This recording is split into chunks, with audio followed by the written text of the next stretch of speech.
We share Missouri with wildlife, and while most of the time there are no issues, sometimes humans and wildlife can come into conflict when critters cause damage while living nearby or taking up residence in our homes. We call those nuisance wildlife.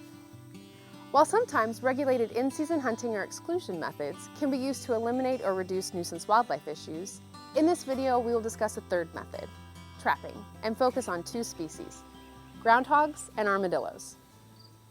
First thing is getting the appropriate trap. We recommend cage traps, or in some cases, wooden box traps with dimensions of at least 10 inches by 12 inches by 32 inches.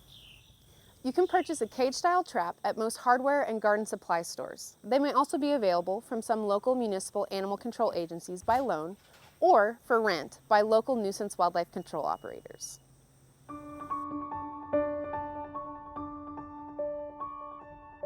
To trap groundhogs, start with your 10 by 12 by 32 inch trap. Be sure the trap is clean and set it only during daylight hours. Close or disable the trap at night to prevent non-target catches. Groundhogs do not typically come out at night. Their burrows are generally found near gardens or under houses or outbuildings. Position the trap to block the burrow entrance. You can even use some fencing material, such as chicken wire, to help funnel the target animal into the trap. Covering or camouflaging the trap is not necessary. Bait with a slice of apple, cantaloupe, or other fruit. Broccoli or cauliflower also work well. Fresh bait works best, so replace daily.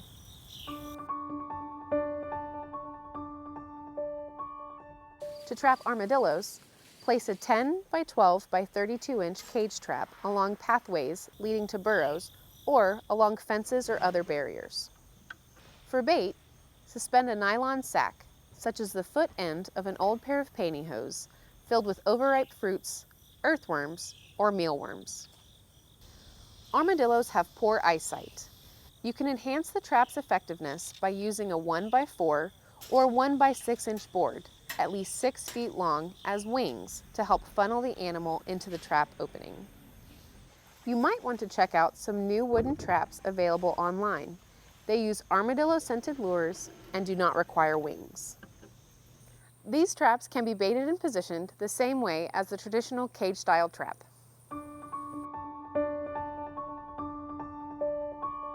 For safety, whenever your fingers or hands are in the vicinity of wildlife, be sure to wear thick protective leather gloves. You may be tempted to relocate your trapped animal, but there are several good reasons not to do that. Moving an animal can spread disease. A relocated animal does not know where to find food or other resources and may likely starve to death.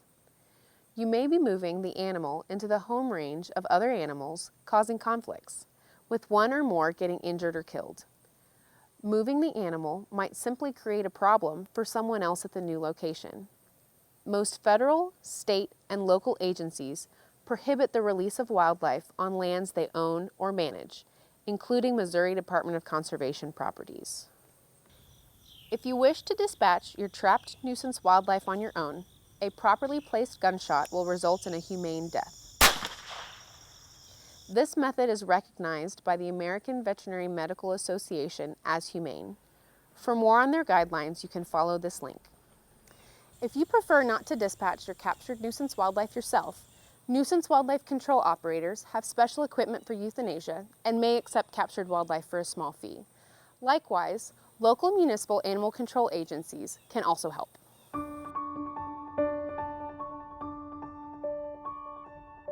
After the animal has been dispatched, there are a few ways to dispose of the carcass.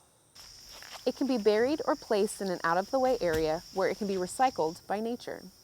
Or you can bag the animal and deposit it for regular garbage pickup. You may want to freeze the carcass before placing it in the trash. In every case, always be sensitive to the feelings of others when dispatching wildlife and disposing of the remains. If you decide trapping is something you do not want to attempt on your own, you can contact a local nuisance wildlife control operator. For a list, follow this link. All the methods described earlier have often been found effective in humanely removing nuisance wildlife from your property. For additional information, please visit this Missouri Department of Conservation website. Thank you for watching.